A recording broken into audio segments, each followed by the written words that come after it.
En Cooperativa Ciencia, lo importante está primero. Salud mental al día. Un programa para hablar de los trastornos más comunes y sus contextos. Todo lo que nos afecta, todo lo que puede estar mejor. Salud mental al día, en Cooperativa Ciencia. Una invitación del MIDAP, Instituto Milenio para la Investigación en Depresión y Personalidad. ¿Qué tal? ¿Cómo están? Bienvenidos y bienvenidas a este nuevo episodio de Salud Mental al Día, aquí en Cooperativa Ciencia. Este espacio que hacemos junto al MIDAP, que es el Instituto Milenio para la Investigación en Depresión y Personalidad. Es importante hablar de salud mental y acá tenemos la opción de hacerlo cada semana sobre distintos temas que nos afectan y también que nos ayudan. Te recuerdo que todas las conversaciones anteriores y de la primera temporada también están disponibles en nuestro canal de YouTube @Cooperativa Ciencia. Hoy vamos a hablar de mindfulness, ¿ok?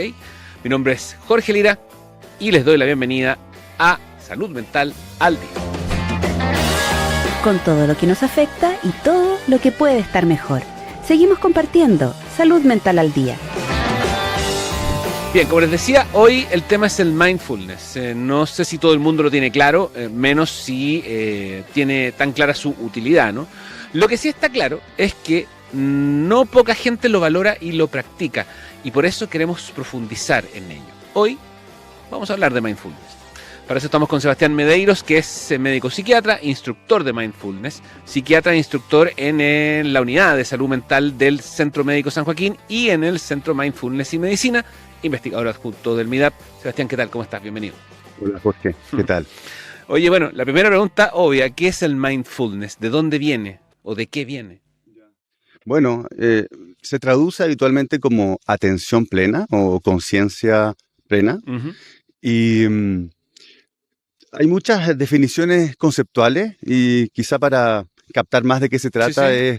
podemos subrayar esa tendencia que tiene nuestra mente a no estar presentes, a ¿Ya? estar como desconectados, ¿Ya? a estar, divagando. Uh-huh. Y entonces mindfulness tiene que ver con la capacidad que tenemos de traer la atención a la experiencia del momento presente, nuestro cuerpo, nuestras emociones, Uh-huh. nuestros pensamientos, y relacionarnos con esa experiencia de una manera gentil, curiosa, amable. Es como un poco como enfocarse, Es como, como buscar un foco. claro, es, en el es- momento. es decidir dónde yo puedo traer la atención, dónde Ujú. puedo llevar la atención y poder intimar con la experiencia del momento presente. Uh-huh. Habitualmente estamos desconectados de nosotros mismos, de los demás, de la naturaleza. Entonces mindfulness es una práctica que nos enseña o nos recuerda que podemos volver aquí, a este Ujú. momento, ¿sí? ¿Cuándo se instala como técnica o como herramienta, digamos, así en plenitud? Sí. A ver, mindfulness está presente en todas las tradiciones contemplativas, ¿cierto?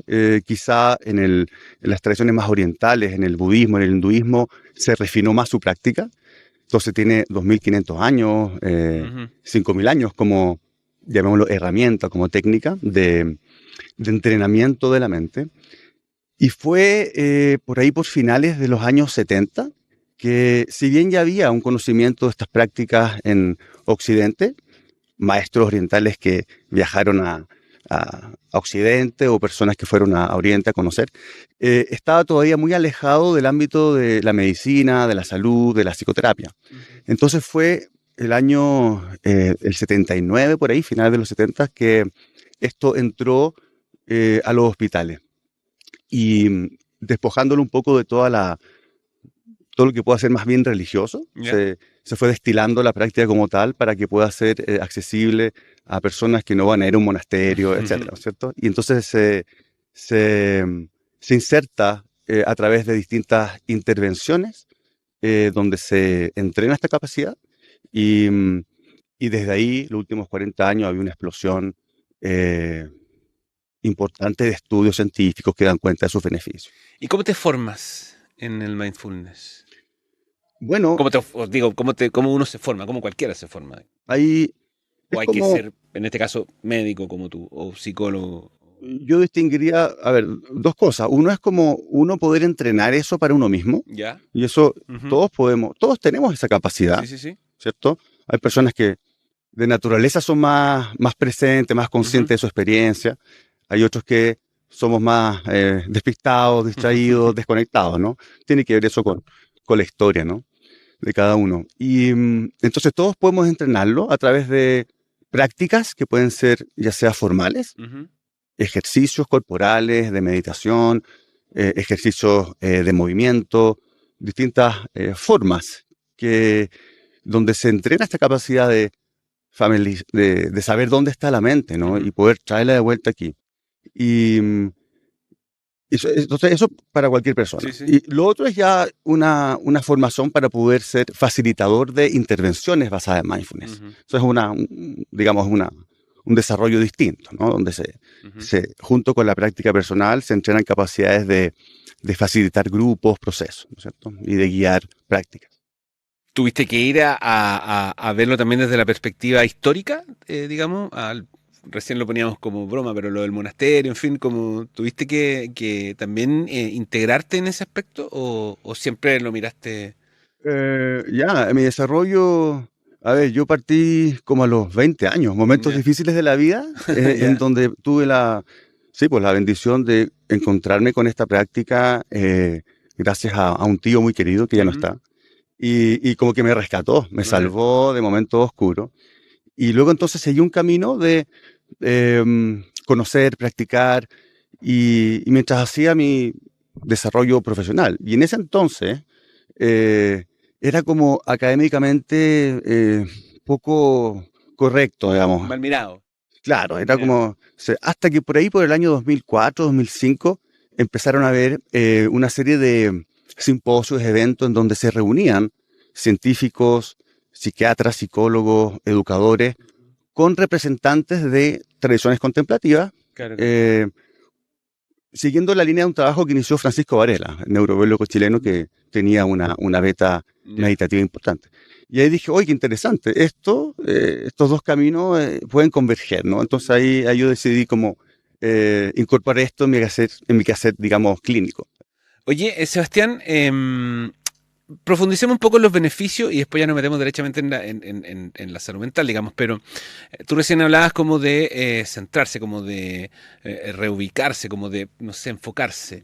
¿Cuál es el gran beneficio, digamos, en los tiempos actuales que puede aportar el mindfulness? ¿Por qué una persona podría practicarlo para sentirse cómodo, digamos? ¿Qué es lo que podría...? Volvamos a esta descripción de la mente habitual. ¿Ya? Esta mente que está como fácilmente divagando, ya sea divagando en situaciones del futuro, ¿no es cierto? Entonces, que puede llegar a anticipación ansiosa, catastrofización, ¿no es cierto? Estamos alimentando escenarios de cosas que no han pasado. Muchas veces nos vamos para allá, ¿no? Claro. Otras veces esta mente tiende a irse al pasado, a tratar de editar lo que pasó, con culpa a veces, con rumiación. Y otra vez esta mente se va a un estado como de autojuicio, autoevaluación, comparación. Esa es como la mente habitual, ¿no? Claro. Como que la mente en piloto automático. Entonces, por un lado, esta mente como que divaga mucho y obviamente nos hace sufrir cuando nos vamos a ciertos extremos. Y por otro lado, es una mente que tiende a rechazar o, evitar cualquier tipo de cosa desagradable. ¿Sí? Entonces, cuando vamos entrenando la mente a estar presente y saber a dónde nos vamos, ¿no es cierto? Me estoy yendo al futuro, ¿no? Estoy tratándome con cierto juicio, o estoy perdido hace 20 minutos en lo que pasó en el pasado, ¿no? Cuando entrenamos la mente a familiarizarse con esos patrones, tenemos opciones y podemos decir, ok, volvamos aquí, ¿no? Volvamos a qué está pasando en nuestro cuerpo, qué estamos sintiendo ahora, a conectarnos con la experiencia del momento presente. Y esta mente que tiende como a rechazar, como,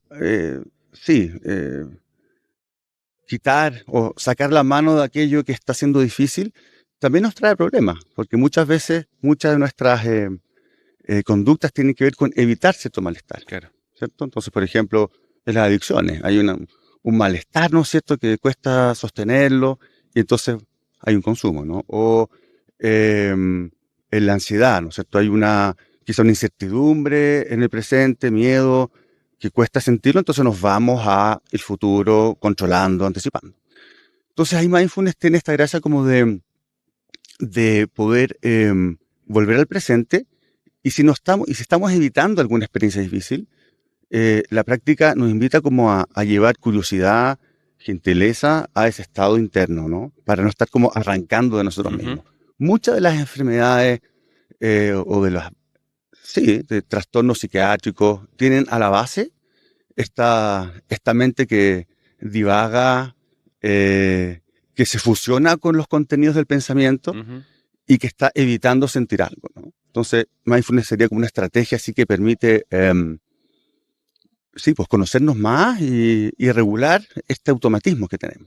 Eso me lleva al tiro a la siguiente pregunta, porque evidentemente tú decías al comienzo, el mindfulness lo puede practicar cualquier persona, pero en el caso específico de pacientes tuyos, por ejemplo, problemas de salud mental, ¿todos están o todos podrían ser, ¿cómo decirlo?, susceptibles de que el mindfulness sea una buena herramienta para ellos, o hay personas que mejor que no, o mejor que mejor que de otra forma? Yo creo que, a ver, sí, a todos les puede servir. Hay gente que va a tener una inclinación, un interés más como específico, ¿no?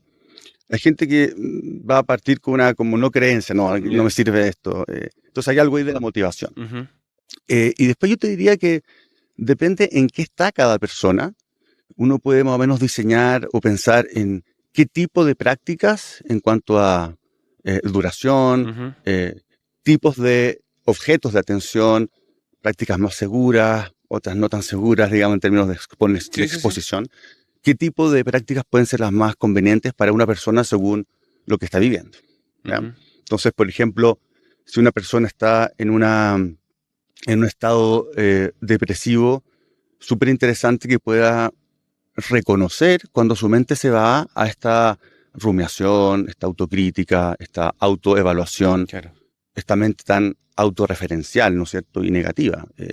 Es un mecanismo súper común en la depresión. Entonces, súper interesante que esa persona pueda como, me doy cuenta que mi mente se está yendo a eso, y eso me está probablemente hundiendo, ¿no? O a esa persona también sería interesante invitarla quizá a sentir o a experimentar o a coger alguna emoción que hay debajo de eso, que puede ser, en la depresión puede ser tristeza, ¿no es cierto? Puede ser rabia también.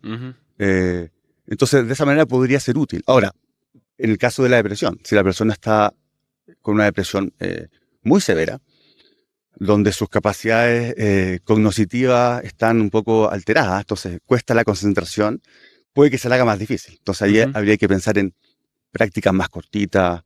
Lo mismo con una persona que tiende a desregularse mucho emocionalmente, personas con antecedentes de trauma.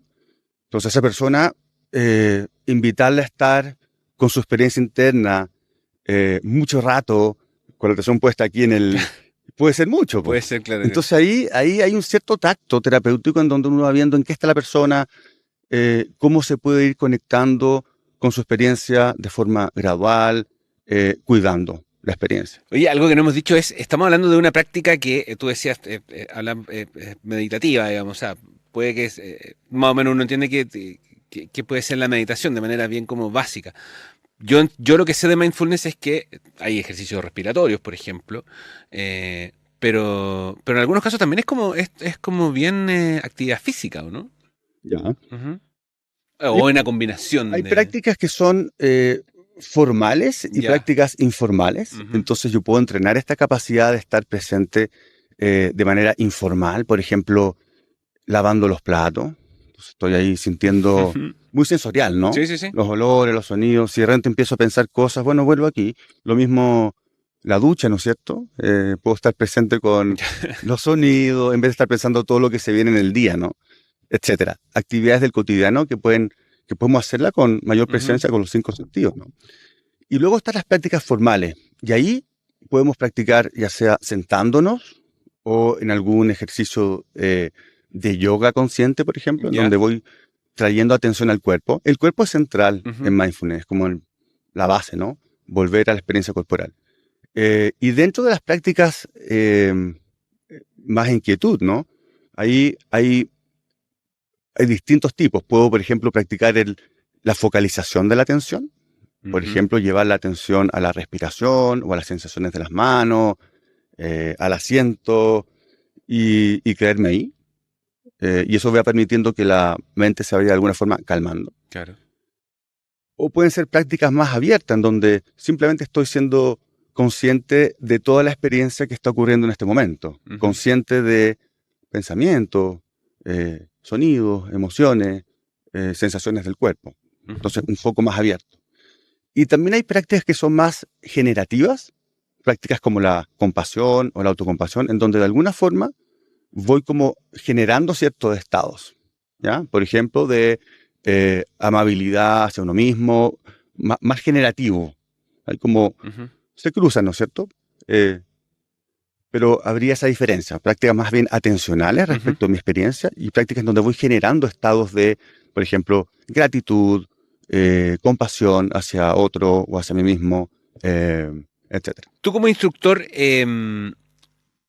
integras, o sea, es una herramienta que evidentemente utilizas, pero ¿la integras como, o la tienes 100% integrada, por ejemplo, a tu práctica médica? ¿O también ahí hay una elección? Algo me dijiste recién como no para todos, digamos, o no para todos en la misma intensidad. En procesos como de psicoterapia, en ciertas situaciones puedo invitar a la persona a estar con su experiencia, ¿no es cierto? Pero donde más me sitúo como instructor es en las llamadas intervenciones basadas en mindfulness.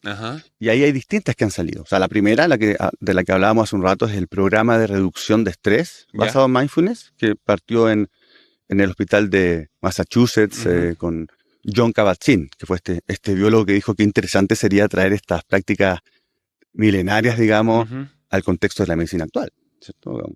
Estrategias de alivio del sufrimiento para personas que están yendo al hospital y tienen enfermedades crónicas, etcétera, derivadas del estrés, ¿no?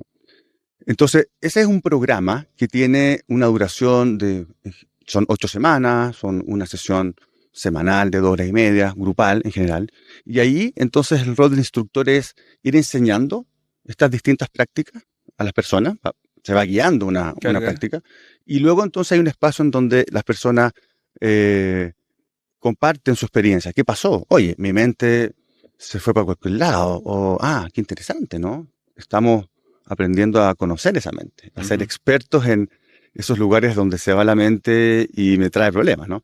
Entonces, ese programa dura 8 semanas. Las personas en ese programa también se les da material para que practiquen en su casa con grabaciones. Y eso tiene una duración de 8 semanas, ¿no? Y básicamente el objetivo es usar estas herramientas para aprender estrategias distintas frente al estrés, ¿no? Situaciones que nos generan estos patrones automáticos, ¿no es cierto?, de reactividad, juicio. Entonces, eso es un programa, ¿no? Que se ha utilizado en dolor crónico, en ansiedad, fibromialgia, etcétera, ¿no? Y luego hay otras intervenciones. Está el programa, por ejemplo, de terapia cognitiva basada en mindfulness. También dura 8 semanas, es muy parecido a este primero. Se agregan algunos elementos de terapia cognitiva y está diseñado inicialmente para personas que han tenido varios episodios depresivos, 3 o más, en donde la posibilidad de volver a tener un episodio es muy alta, ¿no? Como 70, 80%, ¿no es cierto? Y entonces, con una estructura parecida, práctica, diálogo en grupo, práctica en la casa, las personas entonces aprenden, en este caso, a reconocer esos patrones de rumiación. Me estoy yendo de nuevo, una cosa difícil. Y aprenden quizá puedo estar un poco con la pena sin estar como rechazándola o desconectándome, ¿no? ¿Estás en alguna intervención hoy en tus lugares de trabajo? Sí, yo estoy haciendo en este momento el programa de reducción de estrés basado en mindfulness. Perfecto. Oye, por último, Sebastián, bueno, esto evidentemente me imagino que también va evolucionando en términos de investigación, ¿no? ¿Estás en alguna, en algo de eso, en alguna investigación respecto del tema de mindfulness? En MIDAP hemos estado mirando algunos efectos de la práctica. Hicimos un estudio hace un tiempo sobre cómo personas enfrentan una situación difícil. ¿Ya? Entonces, antes y después de un entrenamiento de 8 semanas, y usamos una metodología que es microfenomenología. Entonces, es una entrevista donde voy al recuerdo de esa situación y se explora mucho en detalle qué hice, ¿no? Entonces, este grupo de personas antes de la intervención tendían a evitar la situación o rumiar. Ujú. Y la entrevista que se le hizo después, respecto a una situación difícil, tenía que ver más como con enfrentar, volver al cuerpo, sentir lo que me está pasando, reconocer las emociones, ese tipo de investigaciones más cualitativas. Hicimos una investigación súper interesante con terapeutas, en donde evaluamos la capacidad de ser conscientes de la experiencia corporal, que es otra habilidad que se trabaja mucho, la interocepción. Y vimos que terapeutas que tenían mayor capacidad interoceptiva tenían menos burnout. Ya. Interesante, ¿no? Sí, Un sí. terapeuta que está consciente de su experiencia, qué le va pasando cuando está con otro o en su vida, se desgastaría menos. Entonces ahí está la hipótesis por qué. Quizá atiende necesidades o regula, en fin, ¿no? Entonces, y también hicimos un estudio cualitativo sobre los efectos de la naturaleza, que es otra práctica contemplativa, ¿no? El caminar en la naturaleza con los sentidos abiertos, presentes, ¿no? Es otra forma de entrenarse, ¿no? Y ahí estamos analizando los datos, lo hicimos con una población en personas con cáncer de mama. Entonces entonces hemos ido así mirando algunas cosas. Está bueno. Aportando ahí al campo. Ya, y por último, Sebastián, la gente que está viendo, hay algunos que no tienen problemas de salud mental, en fin, pero les interesa mucho adoptar un estilo de vida, por ejemplo, a través del mindfulness. ¿Cómo fijarse en que efectivamente no me están vendiendo una pomada, digamos, en términos de lo que implica el mindfulness, que tú lo has explicado aquí en profundidad? Yo creo que tiene que ver con, esa era una pregunta que se hacía mucho las personas que introdujeron estas prácticas y que desarrollaron estas distintas intervenciones. Todos tenían 10, 15 años de práctica en el cuerpo, horas de vuelo, ¿no es cierto? Claro. Eran expertos en meditación. Entonces, bueno, al transmitir esta enseñanza sabían muy bien lo que le puede estar pasando a un otro, que se encontraba, por ejemplo, con una experiencia difícil. Entonces, era una transmisión de la práctica, una enseñar la práctica desde un conocimiento muy profundo de qué es lo que pasa en esos estados, ¿no? De presencia, de conexión con, a veces, situaciones dolorosas, ¿no? Entonces, en la medida en que eso que se ha ido popularizando, ¿no es cierto? Que está bien, gracias a la investigación. Sí, sí. Entonces, hay instructores que quizá no han tenido un recorrido tan profundo con la práctica. Y ahí podría haber un problema como de no manejar las distintas capas, ¿no? Quedarse quizá a un nivel, no sé, pues más superficial. Entonces, yo creo que es importante como que las personas que quieran aprender, hoy en día hay aplicaciones también. Ah, ya, perfecto.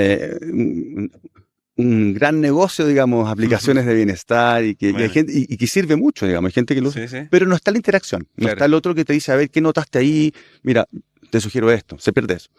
Entonces, yo diría a las personas que busquen, ¿no? Y vean con quién resuenan. Y quizá vean si la persona ha tenido una formación, digamos, una historia de práctica personal y se ha tenido formaciones más en instituciones en donde se trabaja la forma de cómo transmitir esta práctica. Sebastián Medeiros es médico psiquiatra, instructor de mindfulness, psiquiatra instructor en la unidad de salud mental del Centro Médico San Joaquín y además en el Centro de Mindfulness y Medicina, investigador de MIDAP, por cierto. Por eso está con nosotros aquí en Salud Mental al Día. Sebastián, muchas gracias. Gracias a ti, Jorge. Que estés muy bien. En Cooperativa Ciencia, lo importante sigue primero. Salud Mental al Día. Nosotros lo vamos a dejar hasta aquí. Les recuerdo que todas las conversaciones están disponibles en nuestro canal de YouTube, @Cooperativa Ciencia. Ahí puedes ver todos los capítulos de la primera temporada y los que van ahora semana a semana de este espacio que hacemos junto al MIDAP, que se llama Salud Mental al Día. Que estén bien. Chao, chao. En Cooperativa Ciencia fue Salud Mental al Día, con todo lo que nos afecta y todo lo que puede estar mejor. Salud Mental al Día, Una invitación del MIDAP, Instituto Milenio para la Investigación en Depresión y Personalidad.